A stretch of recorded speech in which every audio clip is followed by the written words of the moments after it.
अरोड़ा साहब हमारे बहुत ही वरिष्ठ नेता हैं। खाली हमारे नहीं है, वो पूरे हरियाणा के बहुत ही वरिष्ठ, बहुत ही समझदार स्पीकर रहे हैं, कैबिनेट स्तर के मंत्री रहे हैं, अभी भी मौजूदा विधायक हैं। मेरे को तो शर्म आती है कि ऐसे लोग तू तड़ाक करके बात करते हैं विधायक से। कैसे लोग हैं? पार्टी बेशक चलो वो बीजेपी के लोग थे, कम से कम तमीज से बात तो करें। आपका विधायक है वो, कितना बड़ा है उम्र में उनसे। मैं उस आदमी को भी उस वीडियो में देख रहा था जो तू तड़ाक के करके उनसे बात की, हाथापाई की। ये शर्म की बात है, मैं इसकी घोर निंदा करता हूँ। उपस्थित हैं विधानसभा यमुनानगर से कांग्रेस पार्टी के पूर्व प्रत्याशी भाई रमन त्यागी जी अपने कार्यालय में रोई की तरह आज मौजूद हैं। आइए बातचीत करते हैं लोगों की समस्याओं को लेकर, पार्टी कार्यक्रम को लेकर और आगामी योजनाओं को लेकर भाई रमन त्यागी जी से। रमन त्यागी जी नमस्कार। नमस्कार जी। सर मेरा एक सवाल है कि पिछले 10 साल का जो कार्यकाल है, चाहे वो विधायक घनश्याम जी का चाहे वो निगम का, कैसा कार्य, कितने लोग खुश हैं इनके 10 साल के कार्यकाल से? देखिए, आप सभी ने देखा कि नगर निगम में हाहाकार मची रही। पहले 5 साल तो इतने बुरे हालात थे कि बुजुर्ग तक रोते हुए वहां पे दिखाई दिए। लोग अपने कागज अपने थैलों में लेके दाएं बाएं भागते रहे, लेकिन कहीं कोई सुनवाई नहीं हुई। और उसके बाद के 5 साल भी लोगों की प्लॉट की आईडी, फैमिली आईडी और जो जिस तरह की दिक्कतें इस सरकार द्वारा पैदा की गई वो सबके सामने रही है। तो कोई ऐसा उल्लेखनीय कार्य पिछले 10 साल में हमारे विधायक और बीजेपी ने नहीं किया।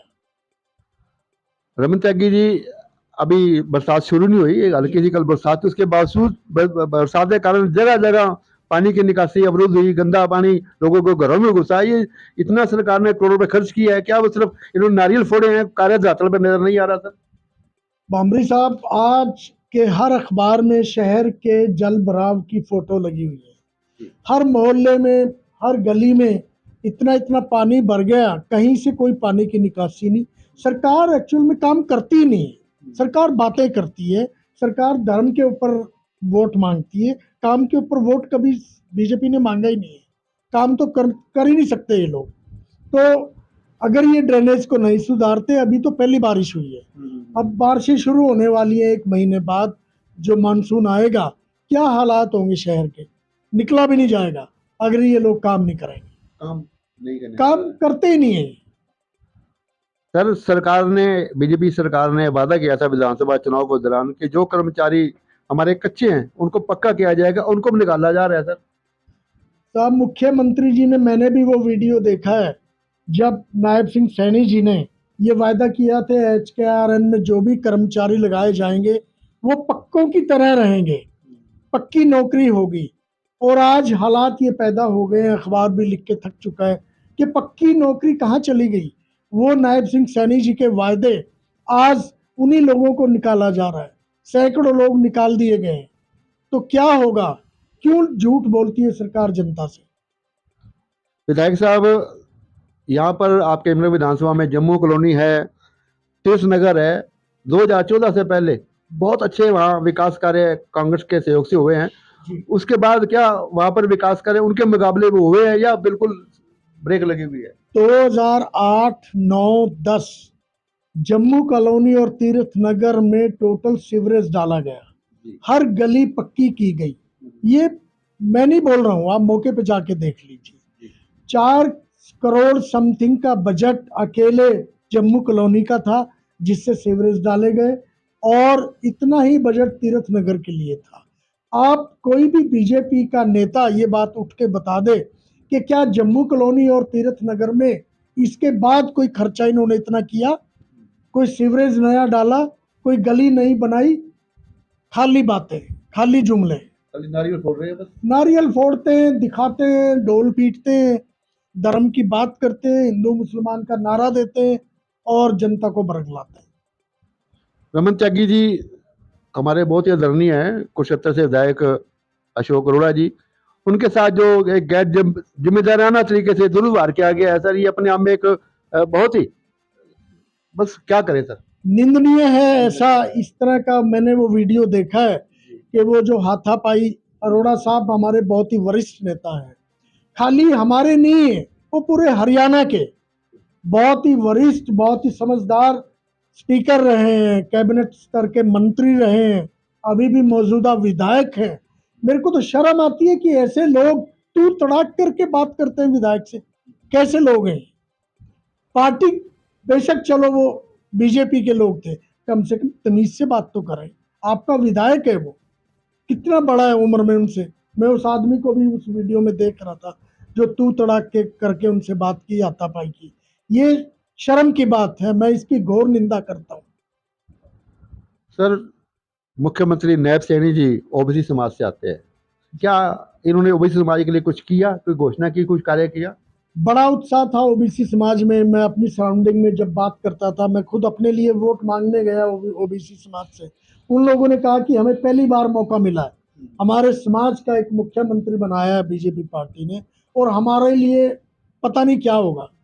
1 साल से ऊपर हो चुका है नायब सिंह सैनी जी को मुख्यमंत्री बने, आज तक तो किसी ओबीसी के लड़के को नौकरी नहीं मिली, ना ही कुछ उम्मीद है मिलने की, और ये निराशा ओबीसी समाज में आनी शुरू हो चुकी है। त्यागी जी, कल आप चंडीगढ़ बड़े बड़े नेता पधारे हुए थे, दीपेंद्र हुड्डा जी, पायलट साहब और भी काफी पहुंचे। किस प्रकार का संदेश उन्होंने आपके माध्यम से जनता तक पहुंचाने का प्रयास किया है? जय हिंद सभा हमारी एक वहां पे की गई। जिस तरह से ये बेशर्म लोग पार्टी के तिरंगा यात्राएं निकाल रहे हैं, हमारी कांग्रेस पार्टी के नेताओं ने एक जय हिंद सभा के नाम से एक मीटिंग का आयोजन किया, जिसमें ये जो सिंदूर का जो प्रकरण हुआ, जिसमें बेशर्मी की हदें पार हो गई। क्या किया, क्या किस बात की तिरंगा यात्रा है? वहां से बॉर्डर से वापस होने की तिरंगा यात्रा निकाल रहे हैं। वहां से जो बैकआउट कर गए, जो अमेरिका के दबाव में आकर इन्होंने जो वहां पे करना था वो सब रोक के मनोबल गिराया है हमारे सेना का। सेना करना चाहती थी, सेना ने किया, लेकिन इस बीजेपी सरकार ने उसको रोक दिया अमेरिका के दबाव में आकर। एक सर आखिरी सवाल है मेरा आपसे। यमुनानगर विधानसभा में आपके साथी बैठे हैं, प्रबल जोशी जी बैठे हैं, वो भी रूटीन में आपसे मिलती, किस प्रकार की समस्याएं यहाँ की जनता आपके पास इस विधानसभा की लेकर आ रही है, चाहे ग्रामीण क्षेत्र की चाहे वो शहरी क्षेत्र की?